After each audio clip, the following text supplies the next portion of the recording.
Okay, let's flip the camera around. Oop, like that. Bam. Well, there's an emergency vehicle going by. I don't know if you guys will be able to hear it. Let's see here. I got to do an audio test before we get going.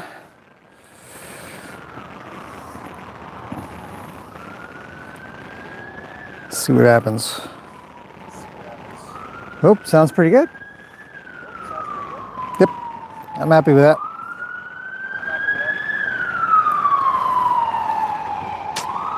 Fire. Okay. All right, we're doing a Q&A, live Q&A. And I'll just give it a couple minutes for people to sort of filter in, because I've actually scheduled this one. Weird as it is. I think we're going to go for the idea of scheduling Thursdays. Here comes Gracie. Here comes trouble. Whoa. Camera almost fell. Stay, camera, stay. All right. All right, I'm with the... Right? You're a punk. Hello. Hi. You're a good girl, though, overall. I'm going to let people just kind of come in here. It's 10 o'clock, I think. I don't know. I don't have my phone on me because you guys are using it. 10:05. All right, so... pretty busy morning, thanks to all this snow. You know, the pathways get all snowy, and I always think every time it snows like this, I think to myself, I should just quickly sort of, you know, clean off that thick layer of snow so that when it starts to melt a little, the pathways will be the first place to melt. So look at her talk to him. Look at Springer. He's thinking, can I come up? Gracie says, take off. So he says no and makes his way up. Hi, buddy. I'm glad you're not at the bottom, and she is. Yeah, you're a good boy. So,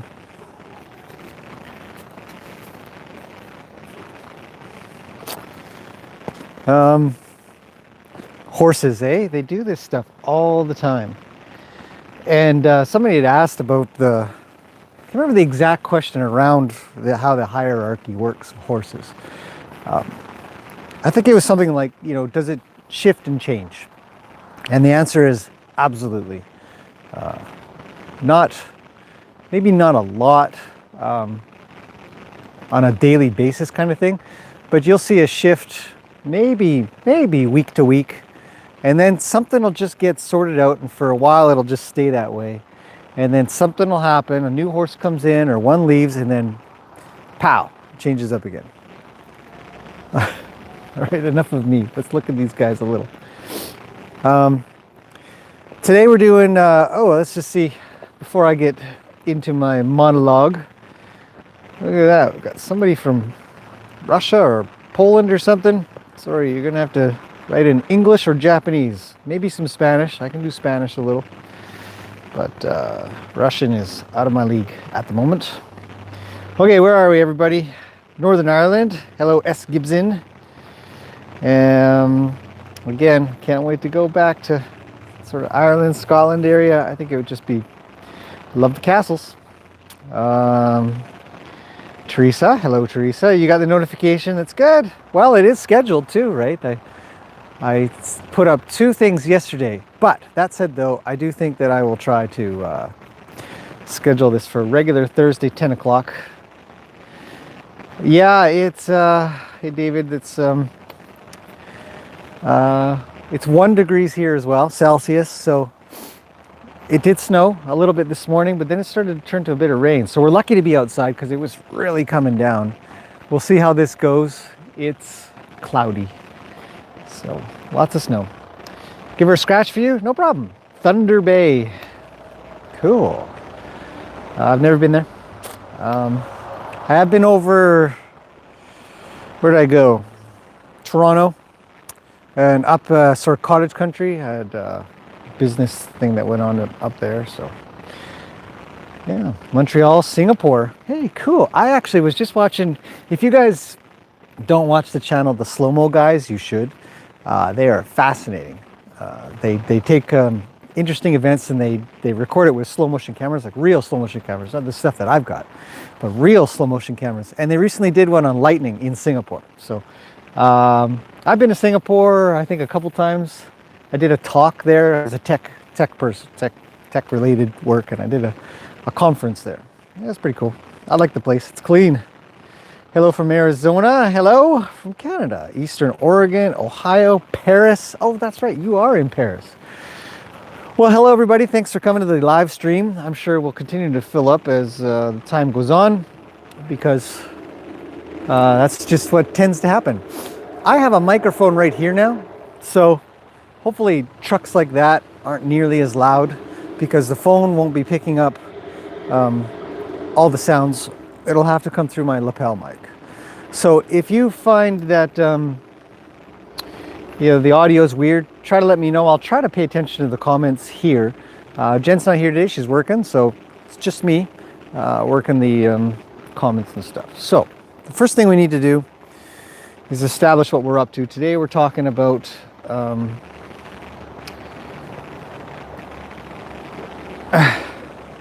I think we've got a spammer. We'll see how that goes in the next 5 minutes. Egypt, cool. Wow. I've never been to Egypt, but I'd like to. Okay, so we're going to work a little bit with Gracie here, or use her as the example of what I want to talk about when it comes to getting a horse. I've had a lot of people, I mean, I get a lot of varied stuff, and I'm always talking about some kind of comment somewhere, something, some situation that has been going on over the past week or 2 weeks or this month or something. The subject about getting a new horse, or when you get the new horse, what do you do? The question came up. I thought it was a good one, mainly because a lot of questions or situations or people who are scared or worried when they have their new horse, like, well, what do I do now? It's not working out like I hoped it would, or it's working out sort of how I expected. I just don't know how to deal with it, or whether or not there's hope. Can I bring this horse around? So the subject about getting a new horse, it's actually, a pretty big one. There's a lot to talk about, and if I don't cover something and you're kind of thinking, well, what about blah blah blah, feel free to stick it in the comments. We'll be going over Q&A when I'm done talking about all the stuff that I want to talk about, to hopefully help you guys understand, mostly the things that you'll be looking for that may not seem obvious, perhaps. I mean, some of the obvious ones obviously are, you'll want to get the horse checked out for health. So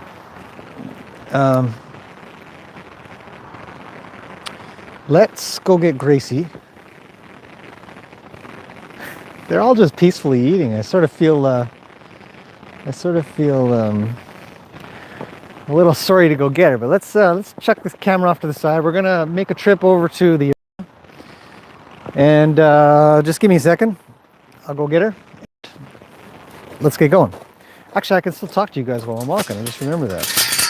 Okay, well, I'm gonna go get her. One of the things, actually, as I do this, you think about when going to get a horse, going to buy a horse, get a new horse, you've got a horse and now you don't know what to do with it, is whether or not you have, or they have, the desire to be around humans. And this may seem weirdly obvious. You might be thinking, well, no kidding. Who would buy a horse that doesn't want to be around people? And you'd be surprised, maybe. Sorry, I know, I got your haircut. Just let me just take it out, silly. Gracie's a pretty good example of probably what I wouldn't purchase. Not that she's a bad horse. And so something to kind of discuss about that is whether or not horses are bad or good or whatever. there's no real bad horses out there unless they're, you know, bad for you or bad for the situation, things you want to do. So if you want to go and jump, you know, hunter jumper, or you want to do dressage, or look at her. Hey, you're on the wrong side, silly. Get over there. Come on. Good girl. A little better. You're not going to go buy an old... You're still on the wrong side. Will you please hop over here? She doesn't like the trailer. See, the trailer's in a different location. Hey, move over. Move over. Move over. Move over. There you go. Good girl. But don't go too fast. All right. Continuing on. Totally forgot what I was going to say. Thank goodness quite a few of you are regulars to this channel and probably quite used to that by now. Okay, so we're going to the arena. That's let's chuck a camera somewhere where you guys are going to be able to see me and her. Maybe there. That'll do. Come on, Gracie. Let's go. Big weirdo. Okay, well, I know I was talking about whether or not I would buy Gracie. I wouldn't. Oh yeah, that's what it was. Whether a horse was, well, you know, whether a horse was good for what you want to do or good for you or not. Not whether or not the horse is good or bad. And Gracie doesn't fit any of my needs for me. And she certainly doesn't fit any of the needs for, you know, any of the people that are coming here unless they want to feel what it's like to work on a project horse. And she is exactly that. She's a project horse. Such what is defined as a project horse is a horse that needs work, needs training, needs time, and a lot of reassurance. So you want to be able to look around for the horse that is going to fit your needs. So first you might have to figure out what your needs are. Now, a lot of the people that I work with or who call me up are generally you know, looking for casual pleasure riding kind of thing. And so a lot of times they're going to want something that's calm, can handle whether or not you do something like this. You know, are they going to freak out if you start waving your arms around? Just simply doing that. What if you took your jacket off? You know, can they handle stuff like that, or do they get worried? Do they come back to you? Do they not? So those are some of the quick items that you think about. Hunter jumper, can the thing jump? Can you actually ride it? Can you ride it without it bucking you off? You know. But before we get into any of the riding stuff, when you're getting a new horse, and so another thing that wouldn't have fit the bill for me with Gracie, and most people, are health-related items. When Gracie came to us, you know, due to something in her environment, nobody was quite sure what it was. She had a lot of skin issues. And so, you know, I mean, they do get resolved, but it's whether or not you have the time or knowledge, or if you don't have that, then you're going to need to have the money to get it figured out. So when you talk about health issues, you're going to be, you know, either becoming more knowledgeable and wise and doing your research and talking to a lot of people and dealing with it, or you're paying somebody to do it. So not only did she have some skin issues, she had some hoof issues, which she has still got. We're still working them out. And so that's a health item. I'm just going to quickly make sure that you guys can hear me. Nobody said that I can't hear you. Good. Okay. Looks like we're good. So health issues are a really big deal, and they come super varied. You can have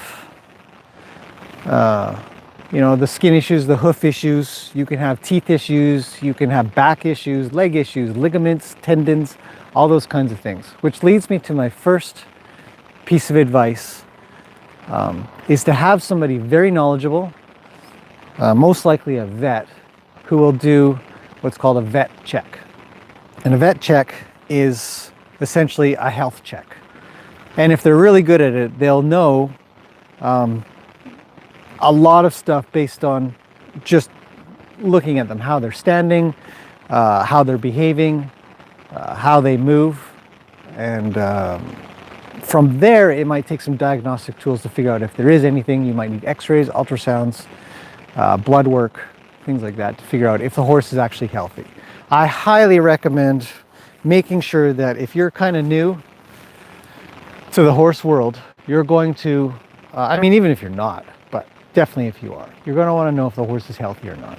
You're going to want to know, do you have to spend hundreds or thousands or tens of thousands of dollars just getting the thing to where it's healthy, usable, rideable, walkable, anything. And so that's the first thing, you know, and don't be shy about it. I think a lot of people, when they go to get a horse and they say, look, I'm going to need a vet check, and then the person who owns the horse is saying, well, you know, my horse is fine and I've already told you that it's healthy. And I would approach horse purchasing, horse buying, no different than I would approach buying a used vehicle. I have countless stories from people that say they bought a horse and they had no idea what was wrong. It was only later that they got vet records and figured out that there was some serious problems. So once you've got that kind of stuff worked out, once you've weeded through it, you can trust but verify sort of approach and critically think your way through, doesn't look quite right. Which I did that video on, you know, if your gut instinct, if something says to you, I don't know, something's wrong, don't be afraid to check it out. Doesn't matter. If somebody's trying to pressure you to just buy the thing, don't worry, my horse is fine, you know, and if you have a problem, you can bring it back or something. I do hear a lot of people that get that promise that they can bring the horse back, and what happens?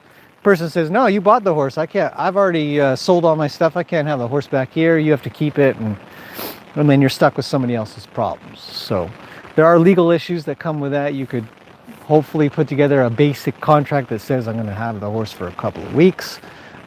Check it out.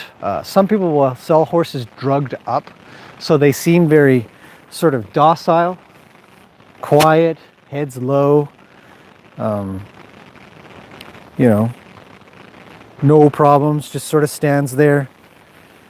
And then you take it home, and a week later, it's a basket case, a total, you know, limping, spooky, has a problem with just about everything you're doing, basket case. And that's because before you showed up, they got a shot of something, or they got, you know, a bunch of grain with a whole bunch of, you know, some kind of painkiller in it. So be aware of that. Be careful of that. Don't just trust that the horse you're going to buy is legit and sound and safe and all that kind of stuff. And there's going to be probably 100 stories that are going to be popping up in the comments. I know somebody and I had, and because it's true, it's everywhere. It is literally an epidemic almost. It's like buying a used car. So you're going to buy a used car, you're going to check it out. You got a buddy who's a mechanic, bring them along. Things like that. Same with a horse. You got a buddy, you got somebody who really knows their stuff that you can trust, bring them along. Don't be afraid to ask questions.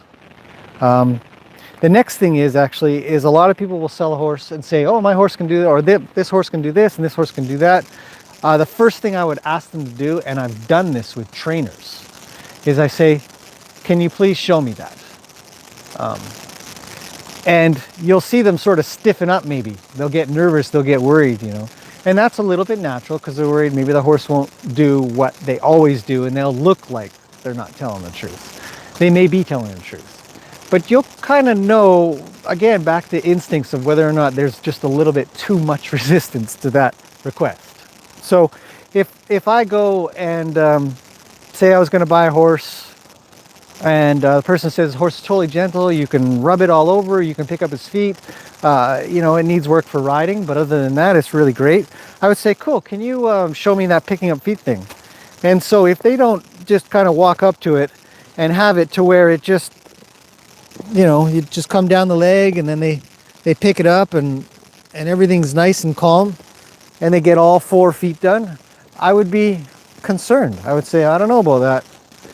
I'd say, can maybe do it again, you know, because you might not get it on the first try. So we'll come around and say, hey, Gracie, can you give me your foot, please? And she says, yeah, no problem. How's that? That's perfect. Thanks. You know, can I pet her? Can I touch her all over? Sorta. You know, will she tolerate me covering her eyes, touching her ears? Is she head shy? Is she nose shy? Is she mouth shy? Yeah, a little bit, until I work her through it a little. So a knowledgeable horse owner will also work with the horse a little bit before you show up. And they might have them pretty soft with them. And so nope. Ruby's telling Springer where to go and how to get there. Got something to say. So the flip side of that, I will say for sure, you must have the expectation that you have to create your own relationship with your horse. Just because I can get all of this done, or some of it done, or you know, a few things done, maybe I can get her to put her head down and be calm, but maybe I'll put my hand up here and she'll be out. But if I work this a little bit and remind her, hey, it's okay, you can handle this, trust me, it's all good. But the next person that comes along may not have any sort of luck like that. The next person might, but calm down. You're just being silly now. Come here. Good girl. You know? And that's just a relationship that her and I will have, maybe. But the next person that comes along might not get anything close to this. You got to build that. So buying your first horse or getting your first horse, you've already got your own horse. So it's not the purchase process anymore. You've already got the damn thing. Regardless of your goals, pleasure riding, jumping, dressage, reining, cutting, rodeo stuff, whatever, barrel racing, it could be anything. It doesn't matter. That becomes a little bit irrelevant to what I'm going to talk about now. If you have a horse that doesn't look something along these lines, and I'm just going to say this very lightly, because I'm not saying she's perfect, but the horse should be pretty used to you standing around. And some horses can't, and they're just too jittery, or they're too out of tune with whoever they're with. You've got a lead rope, you've got a halter on them, and they just don't hang out. They don't just settle down and wait on things. I would definitely work on that stuff first. And here's the reason, and here's the trick about it all. Come here. Come on, big girl. Come up beside me. Hang out. The trick about it all is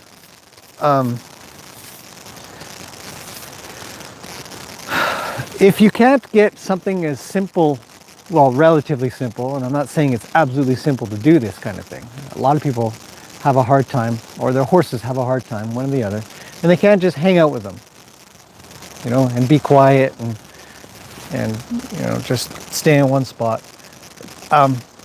You're gonna have a hard time riding them. You're gonna have a hard time leading them. You're gonna have a hard time being around them in a moving situation, because everything gets harder the faster you're going, which if you're going anything more than a completely stopped position, then you're going faster than what this is.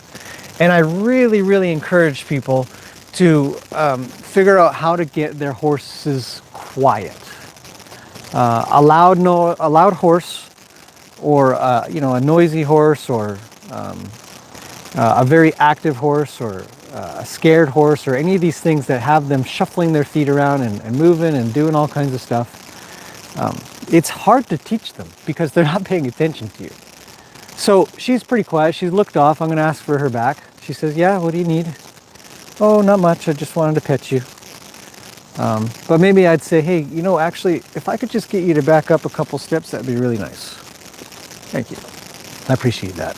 You know, and so she gets kind of quiet, sniffs the fence a little. Say, you know what, actually, can you come up just a couple of steps? Thanks. This kind of stuff To some people, and I recently had a message that somebody was teaching somebody else, and it was a younger child sort of deal, and she says, well, this stuff's boring. Having this stuff steady and good will translate so well into the rest, especially when they get themselves out of sorts, worried, scared, out of control, whatever it may be. Because you're going to have these tools to just say, hey, can you just back up a step or two? I got to get by, actually. Here, I just got to come by. And she'll just go with me. She'll be pretty calm about it. The calm stuff and the quiet stuff is really important. So you've got your horse, and you need to have them, you know, what we sort of refer to as in your hands. And if you can't do that, if you find yourself in a position where you're just thinking, this is too much. I mean, we take a little walk, you know, maybe let's take a little walk, Chris. Come with me for a minute. So we'll take a little walk and we'll see if she reacts to anything. I doubt she will, but you never know. We kind of come over to this fence line. She usually gets a little worried. Let's see. You know, oh, she's on the wrong side. So she is. I'm going to actually ask her through. She says, no problem. That's good. Thanks for being such a good example today, Gracie. Make sure she stays on the right side of me. You know. But you should be able to get this kind of stuff done in any situation. Now, I know I can't get it done in every situation because I haven't done that much work with her. And I'm not saying you should have the expectation that you get it done everywhere. But in such a quiet environment here, I should be able to get done something as simple as walking around. So we'll take a little bit walk further here, make some tracks in the arena. She says, no problem. I'll stop. She goes a little too far, I'll back her up. She gets a little worried. Yeah, that's good, thanks. Let's keep going. Zeus's tracks are out here. How adorable. I'll stop again. She's there. She's a little more prepared for me there. I'll stop again. Pay attention. She's looking back and around. And there. I'm going to switch hands now. See if she comes on my other side. You'll want to get done, but it might not be immediate. Somebody actually asked, says, I don't know if I got back to the question yet, but is why do you lead your horse on both sides? Because I don't want a one-sided horse. You never know when you might have to switch hands. What if you break your wrist or something? You got to still lead your horse out, or you've got something in the other hand or whatever. You should have the versatility. Hey, there you go. To be able to switch hands. So that's just the basic leading. You got your new horse and you can't even do this. Don't ride him. Don't bother. You know, work on this kind of stuff because you should be able to get something really quiet done. So I'll drive her backwards a little. Say, can you back up just a little more? Keep going. I'll stop my feet and ask her to go backwards. She says, yeah, no problem. I can handle that. I'll pet her. Say, you're not in trouble. It's all good. You're a good girl. And that kind of stuff will mean a lot. So you got your new horse and you're thinking, what can I do? If you've got all that done, your horse says, I can handle all that. Leading stuff, that walking around stuff, where you feel pretty confident about it as well. You know, the next thing you're going to work on is your groundwork, and then you can get to riding. But a lot of people say, well, you know, I've got this horse and it doesn't listen, or it's spooky, or pushes me over, or drags me around. I get those statements all the time, all these questions and these worries and these stories, and it'll come down to whether or not you can just get something as simple as either stand still, back up, leading on the right side for that matter, and then from there, whether or not you can direct. So I'm going to show you a little trick that will usually, almost every horse that I go out to go see, somebody's having a little problem like that, this will worry them. This simple activity. Watch this. Come on, big girl. So I'm going to lead her out. I'm going to go out a little bit into the arena here, make sure she stays on the right side. She does. That's nice. I'm going to turn around and I'm going to drive her around me. And she's a little worried. Like I said, she's not perfect, but she's doing pretty good. Now I'll stop her. I'll ask her to back up and go around me the other way. We'll come out of the driving and we'll lead. And we'll see how that transition looks. I'll back her up a little. She's a little close. Jittery horse. I don't want jittery horses near you. It's dangerous. Okay, let's do it again one more time. I'll show you guys a simple exercise. I mean, I keep saying simple, but it's not like a convoluted or requires a whole pile of steps kind of thing. But you're transitioning from the lead to the drive. Hey, pay attention. Don't sniff the ground, you're good. I'm going to change directions. Drive her backwards a little. Say, come on around. Good girl. Get out there. And then I'll transition to a lead. Good. It's not bad. Transition to a drive. Good girl. We'll change directions. Back her up. Come on. Good girl. I'll pet her as she goes by if I can. But now I'll lead again. And you know the funniest, you're a little close, back up. Good girl. The funniest thing about this simple, well, relatively simple exercise is that it'll freak them out. It'll really get them worried. But if you think about what I'm doing, not think about it like, hey, think about it. But I mean, if we break down the steps of what's happening here, is we're having her change her way of thinking to following, to being ahead of what my drive is. So on the ground, it'll be my hands and my body position. But if I was sitting on top of her, it'll be my legs. She'll need to be a little ahead of my legs, but behind my hands, which is why we need the direction changes. We need to be able to say to her, go left, go right, back up, come forward, and she'll be able to handle that without a lot of worry. Come here, silly. Okay, we have to work this out. It's starting to bug me. Okay, I know. God, you're so head shy and I have no idea why. Hey, can you put your head down, please? Come here. Come here. Good girl. Good girl. All right, there you go. Come on, show everybody how amazing you are. Right? You always get this done after a couple minutes. It's not immediate. But you know, you don't worry about that stuff too much. You got a new horse and you're thinking, oh, I'm never going to get past something. You will. You will. You just keep at it. Keep telling them it's okay.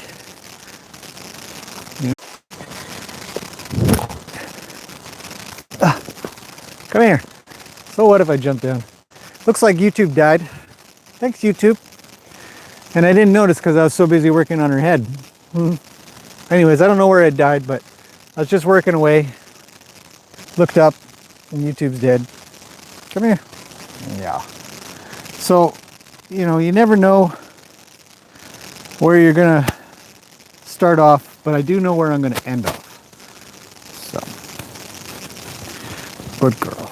It's a big deal to be able to handle two hands. A lot of horses can't even do that. So, come here.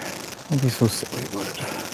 So anyways, sorry I had to sort of get on with that while in the middle of talking about getting new horses. But these things are red flags, which brings me back to the idea that, you know, I wouldn't have purchased Gracie for myself or for anybody here. But she did come to us, and so she's ours now. And look at that. Good girl. Hey, yeah. Hey. So that's a side. Good grief! Come over here. That's a side tip, you know, and I think I don't know if you guys heard it, but I said, you know, the saying's not mine. I'm borrowing it, but I too don't worry about where they start off in the day. I just worry about where they end off in the day. So you know, there we go. A little better. So yeah, so we've talked about a lot of stuff when it comes to getting a new horse. From starting to when you're going into purchase, you want to have them really checked out properly. And I don't know if, I think when we do the sit-down Q&A part of it, I might cover a little bit more of what you might look for. But it's all health stuff that you'll be looking for. And movement, whether they're sound. Have somebody with you that really understands horses. There, that's quiet. Me? She's almost asleep. Yeah. You're a good girl, Gracie. See, now you can show everybody how amazing you are. But those are the very basics when it comes to getting a new horse. It's not about, it may not be, or it's mostly not, in my opinion, about, you know, breeding, coloring, you know, depending on what size of horse, it could be size and stuff, but yeah, YouTube's crashed again. Thanks, YouTube. Anyhow, so I think I'll let her go run around a little bit. Those are the demonstrations that I want to do with a horse, you know, to understand some of the things that I would be looking for. And once that stuff is worked out, once you've got, come here. Oh, you feel like a rock. Here, put your head down. I don't know what's over there. Something, I guess. There you go. I don't know. You need to go check it out? It's just some snow falling, I think. She's a little worried.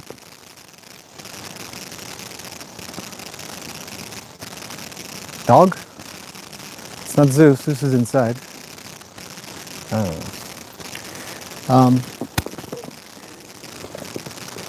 So that's how that works. Those are my main thoughts when it comes to either getting a new horse or when you've got your horse. What can you do?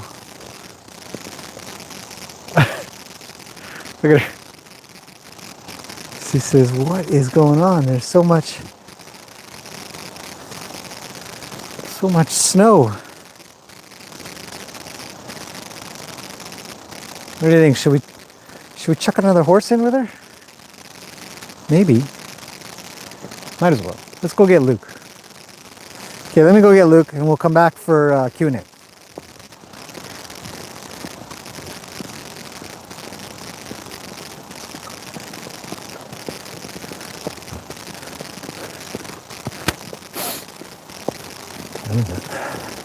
Let's see here. It is 10:48. Getting along, aren't we? Come here, Luke. Okay, I'll grab Luke here and tuck him in. Hey, buddy. Hey, go play with Gracie for a little. Whoa, slow down, pal. There we go.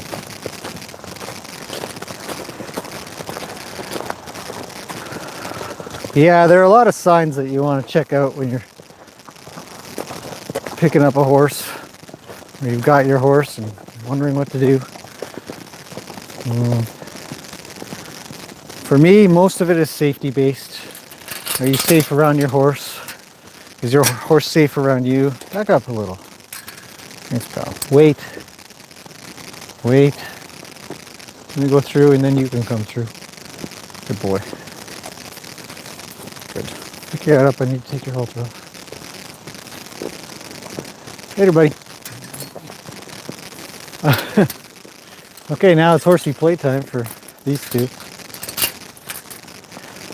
And I can answer some questions if you guys have had them. Anything I've missed that sort of hadn't occurred to me while I was doing stuff. But there are litmus tests to you know, working with horses or being with horses, handling them. Let's see if I can set this up so you guys can watch these guys a little and see if I can answer some questions.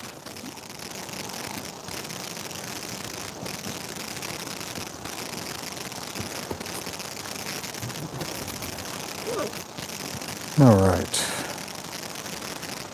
Okay, I got the chat up on my... So what I'm going to do is I'm going to stay off to the side. You guys can watch the horses a little. I'll see if I can't... let's see. Let's flip the camera around, and then I can watch the screen at the same time as you guys get to watch the horses. Like that. Should be good. Okay, Q&A 4. I wish I had a chair to sit in. Let's see here.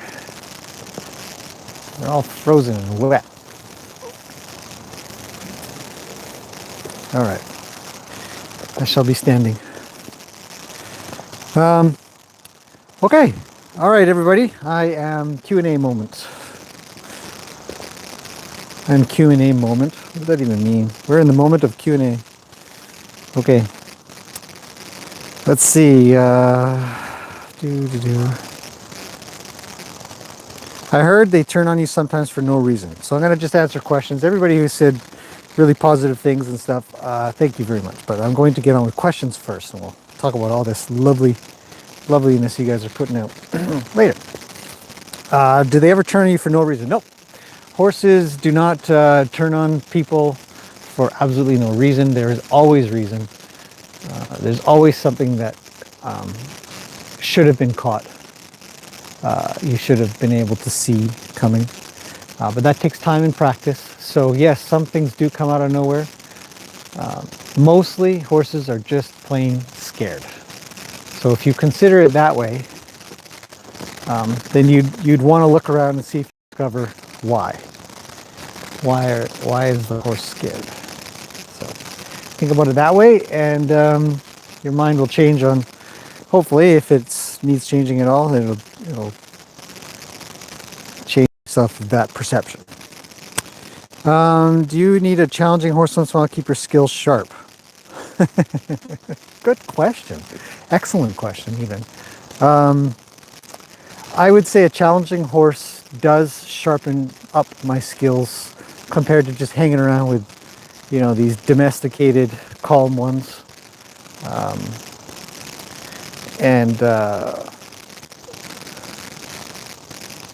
I don't know if I would need one, but I do enjoy the challenge of a challenging horse, for sure.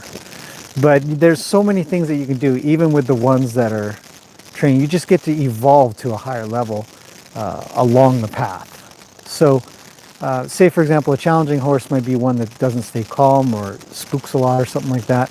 And you're just thinking, gosh, if I could just get you to stand still.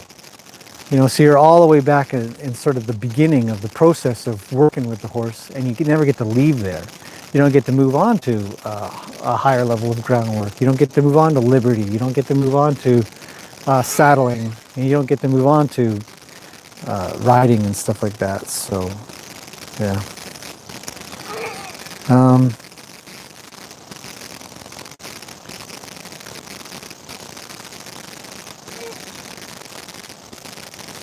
Here's a good one. It says, when I bought my horse, who was a little green broke and sometimes a brat, I didn't know what I was going to do with her or how she's going to help me, but I've learned that we may be teaching each other.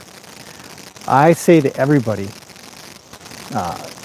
anybody who is around a horse, with a horse, anything, you are an immediate trainer. Whatever you're doing, you're training that horse for something. You're teaching it something. And with any luck, they're teaching you something too. So if you feel like you're learning something, that's awesome. That's really good.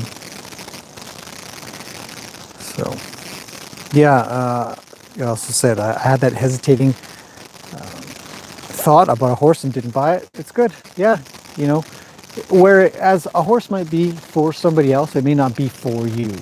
And it's okay to just say no. There are a lot of horses out there. Lots and lots and lots. Just going to come over more to the corner here. As they move around, it might be a little easier. So, yeah, don't worry about it. Lots of horses out there. Let's see. Let's see the horses she bought. Apparently, were Greenbroke, Stanwell for fair, and all. A few days after she had the horse at her house. Couldn't even halter it. Yeah. There's definitely. Oh, Gracie's rolling. I don't know if I can zoom in. Let's find out. Oh, I can.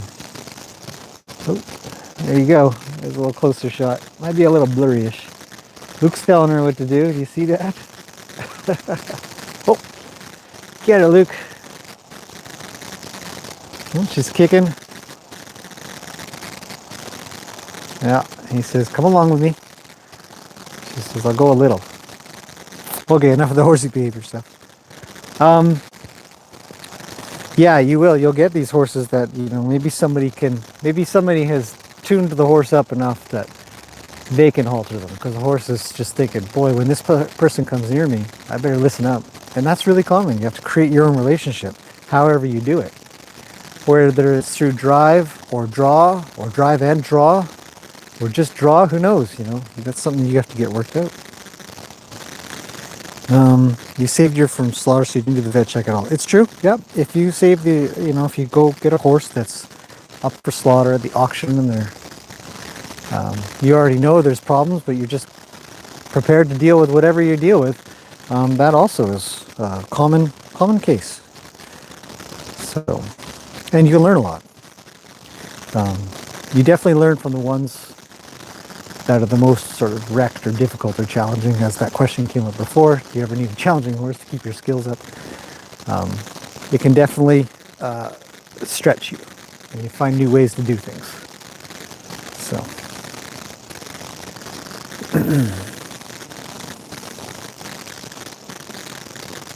Sue had a good horse. That's good.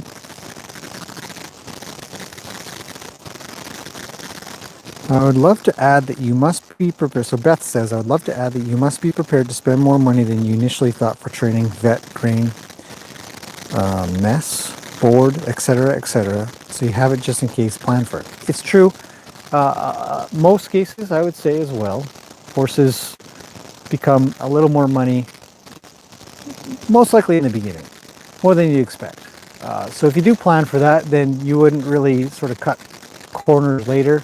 Or you would do something that maybe if you hadn't thought, boy, I better get prepared for this, you might not do, and you might have even more trouble later. Maintenance is a big deal. So, oh, thank you, Danielle. Very kind of you. Really appreciate that. If you have any questions, let me know. I will answer them. The money comments come up. YouTube has an option called Super Chat that gets turned on when you do live streams. So when people chat, there's also that little $ thing that shows up down at the bottom. And some people are very enough to chip in a coffee or something, which is really nice. I drink a lot of coffee, so it's helpful. Let's see. My horse and leads rides just fine, but only at a walk. It's good that you've been able to assess that. Look at these two.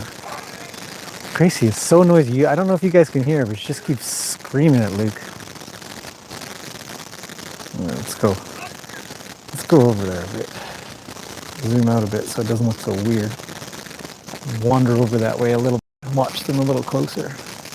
Good entertainment while I just chitty chat.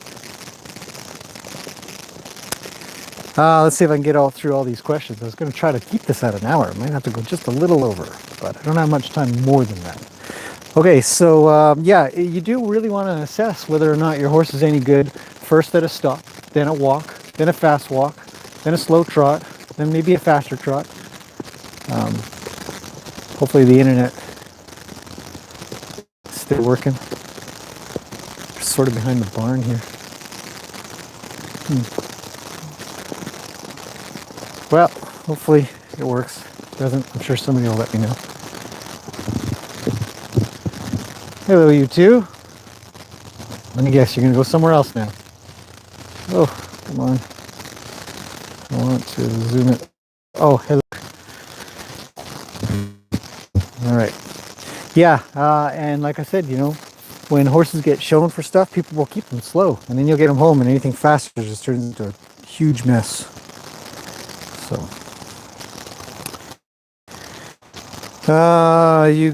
Nancy says, oh my God, did I ever get that at the beginning? I got pushed, pulled around across the paddock, fell off, not bucked off. yeah, it's really, really important to get the ground stuff figured out, and have them really listening and quiet with you.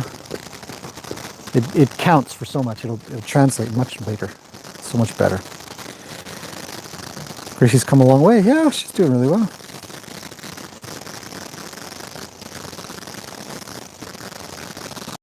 My horse doesn't lunge great and is unsure what to do when being driven. Any ideas to help? Yep, go down. So you see with Gracie, I've done a lot of stuff with her. So when we go around in circles, she just travels around. You might get just a quarter circle. When you're starting your lunge circles, make sure that your go is good. Just a few steps and work up to a full circle. And if a full circle looks good, do a circle and a half. So my advice always is slow down, make sure that everything is accurate from the beginning. It's a great question. But lunging usually goes poorly if you have a good beginning of the lunge and you don't have and when you don't have a good beginning or somewhere where it starts to fail, just start over again, and do it at a walk. A lot of people want to lunge their horses to get the wheelies out or get their energy out so they can do whatever they want. If you can't just quietly lunge them, which seems to be a problem here and there, that's what I would advise. Gracie. Doing a million things while you're listening to all you're watching. This information is so good. People pay hundreds at clinics to learn this stuff in the USA. Bookmark this one. Thanks, Danielle. Over at Summerfield Farm. I like that name. Yeah, well, thank you. The app made it 33 minutes this time. Yeah, no kidding.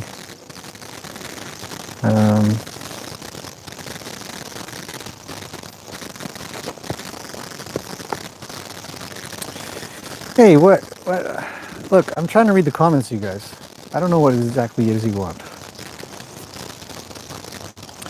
My horse was sound when I looked at her. Her only problem looks like she used to have worms. Yeah. Worming is something you'll want to deal with. Actually, Danielle over at Summerfield Farm there has a great video on the idea of testing for worms. I was going to do one, but hers is so good I can't be bothered. Just refer you guys to hers. Test your horses before you worm them. Can't say that enough. Don't just worm them. Let's see. Where are we? Oh, Nancy, or are you asking something else? I don't know. We're over in BC, a city called Maple Ridge. What do you think between hay versus forage? Forage can be very varied. So, when they're going out and eating grass and stuff like that, or snow for that matter. Luke loves snow. Hay can be tested. It can be regulated. It's like going on a diet, where you eat very particular things to get in particular shape. Forage can be unhealthy. You never know, and it could be very high in sugar. It could be poor in nutrients. But if you get tested hay like we do, then we can guarantee that we've got a particular amount of protein or minerals and stuff like that. So there's pros and cons. I mean, don't get me wrong. I think forage is great for horses. But with so many horses out there that are getting laminitic or foundering and stuff like that, it's coming up more and more whether or not we're able to provide healthy pastures for horses. So that's something to think about. Also, the other thing about hay is we can guarantee they've got a particular amount of food. You can regulate if you need to. They'll always have food. Grass hay versus legume hay, meaning like alfalfa hay, probably. We don't feed alfalfa here at the moment. And it's not of anything particular. We just don't feel like we need to add in the extra protein for our horses. Some people do. Something you want to check out, but keeping in mind that legumes, alfalfa alpha haying can need to be offset with other minerals to be able to absorb certain minerals and vitamins. So definitely do your research on nutrition. I don't know if I want to cover full nutrition here, but we mainly feed grass, timothy, orchard, kind of hay, and works well. All our horses are pretty healthy.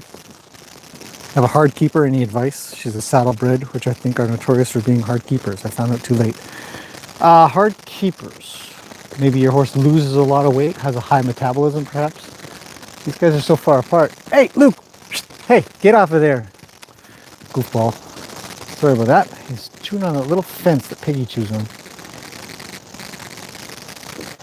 So, I'll have to deal with that one day. Whoa! Not that much zoom.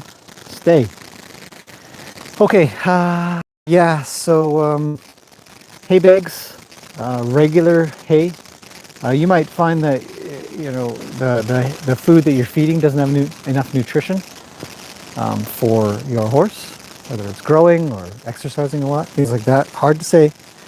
I would definitely be looking at whether or not the hay is nutritious enough to where the horse feels like it needs to eat more than what you might think they need. So something to think about. More nutrition stuff. Beet pulp's all right. It's kind of just filler though. Grain is questionable. I'd be very careful of feeding grain. Horses don't live off of grain naturally. It's something that's human introduced, but again, I don't know about getting into too much nutrition stuff. Just be careful, be aware, do your research and stuff.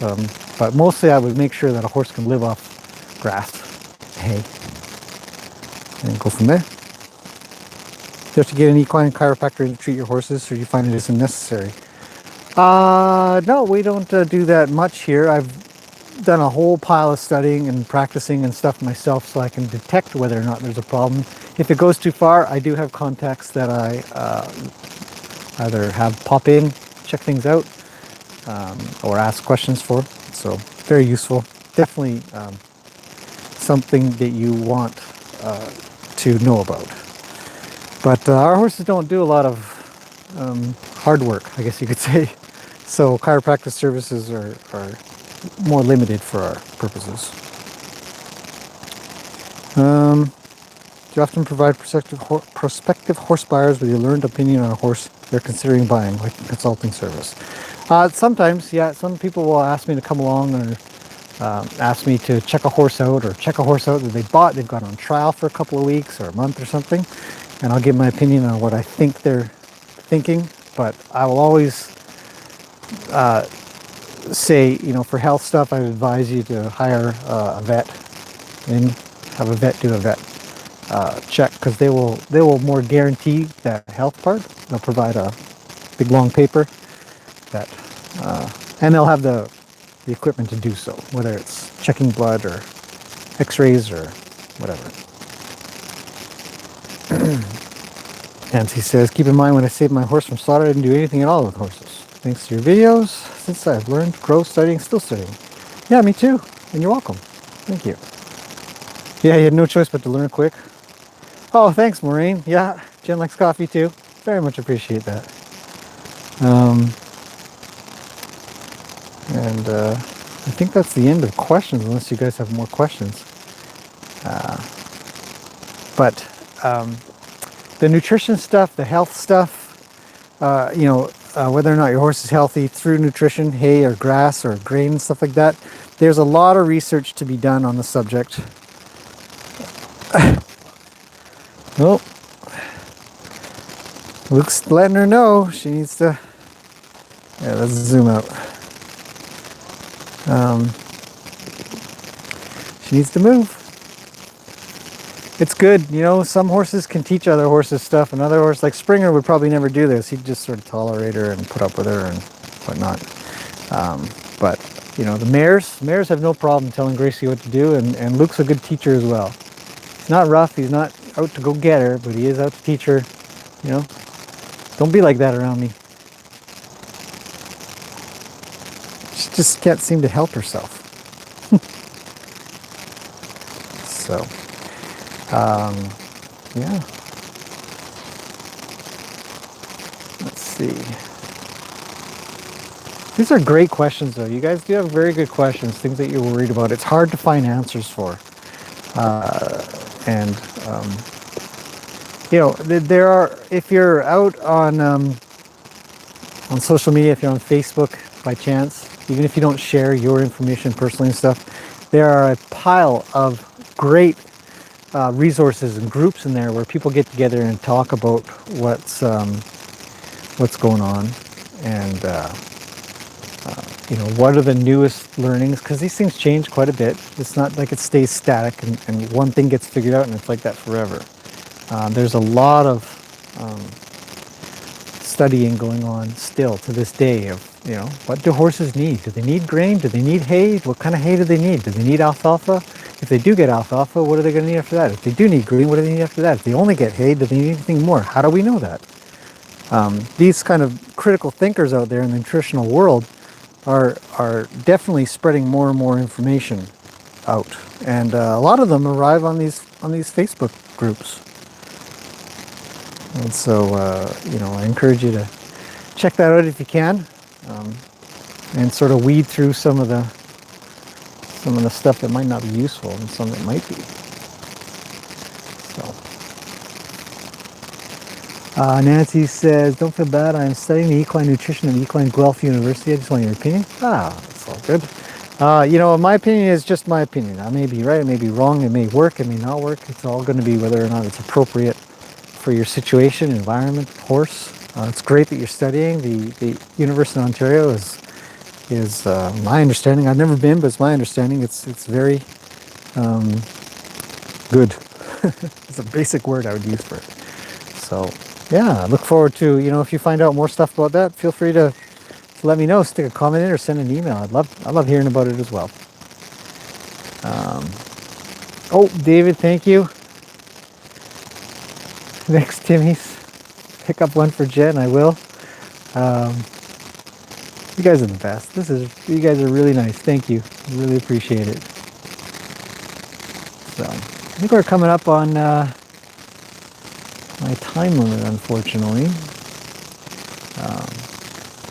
But I hope that's been interesting. I hope that's been a little bit of intuition, a little bit, some ideas on how to deal with, you know, when you're thinking about,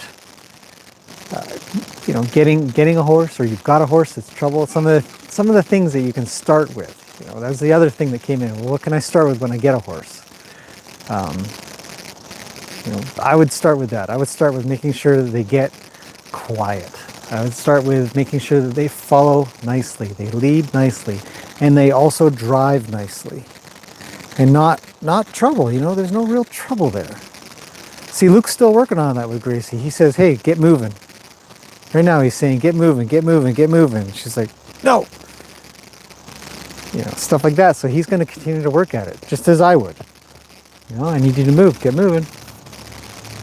And so we're not really approaching it much different than what other horses, a higher horse, I guess you could say, would approach it. So new horses, they're hard. Got to make your own relationship. All right, if questions are good, then I will finish that here and get on with my day here. I got a billion things to do, obviously, but I really love doing these live chats. It's interesting. People come up with questions that you know, I might not think of right away, especially during the talk, and I can sort of address that along with the stuff that I actually do want to talk about. Whew, loud vehicle going by. It's a big truck, but hopefully you guys can't hear it because I'm just using a little lapel mic now. So hopefully the sound is a bit better. Anyways, so yeah, thanks for coming in, you guys. I appreciate all the comments and all the positive comments. I know I haven't addressed all of them. It's easier when Jen's here because she writes in as well. She's a little busy. She's working. And but the questions are good. Hopefully I've answered them all. If not, you know, check them in the comments below. We are looking for to organize out the comments that come in that I might not have fully answered or something like that, because people are curious and I didn't quite get it, and get something a little more organized. So yeah, so feel free to just put them down below, and I'll see you guys again probably tomorrow, I guess. Yeah, should be good. And we've got some we'll probably do something on Sunday for a live stream as well. Been thinking about it. It's been going really well on the Sunday ones, because Jen can come in and sort of move the camera around with me. So if I'm doing something health, you know, for example, the feet went really well. So I think I might do that again as well. Anyways, guys, so thank you everybody for popping in, and holy, yes, Gibbs in over in North Island, thank you very much. You guys are way too kind. Thank you, appreciate that. Coffee's all around, and cookies. So I'm gonna leave that there, but yeah, like I said, stick something below if I missed it. Try to catch it all. And we'll catch you guys again maybe on Sunday, hopefully. If not, definitely we're doing Thursdays at 10. I think that'll work out really well, and we'll pick another day. Sunday might be sort of that, you know, more health-based one, and then I'm thinking about doing a training one for maybe Monday, you know, something where I'll actually do something, but it'll be actually, you know, with the horse, and we'll do some kind of training activity, riding or groundwork or something. So okay, that's it for now. I will see you guys again soon. Hopefully you guys have a good morning, afternoon, day, night, sleep, wherever you are on the planet. You're all over the place. So me, this afternoon, I'm gonna go have some lunch pretty quick here, and I'll see you guys again really soon.